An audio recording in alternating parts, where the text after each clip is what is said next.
যেভাবে ঘুমাতে নিষেধ করেছেন রাসূল সাল্লাল্লাহু আলাইহি সাল্লাম। 1. পেটে ভর দিয়ে উল্টো হয়ে ঘুমানো নিষেধ। রাসূল সাল্লাল্লাহু আলাইহি সাল্লাম একদিন এক ব্যক্তিকে দেখলেন সে পেটের উপর হয়ে ঘুমাচ্ছে। তখন নবী তাকে জাগিয়ে বললেন, এই ভঙ্গিতে ঘুমিও না, এটি এমন ঘুমের ভঙ্গি যা আল্লাহ তাআলা অপছন্দ করেন।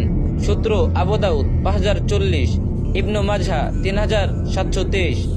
ব্যাখ্যা: পেটে ভর দিয়ে ঘুমানো শুধু ইসলামী দৃষ্টিতে অপছন্দনীয় নয়, বরং চিকিৎসা বিজ্ঞানের দিক থেকেও ক্ষতিকর।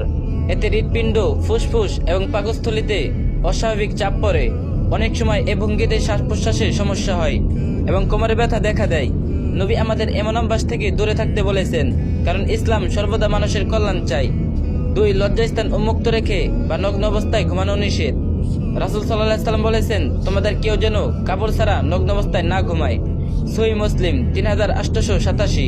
ব্যাখ্যা: ইসলামের লজ্জাশীলতা, হায়া একটি অত্যন্ত মূল্যবান গুণ। একজন মুসলমান একা থাকলেও নিজেকে পর্দায় রাখবে। নগ্ন অবস্থায় ঘুমানো আল্লাহর উপস্থিতিতে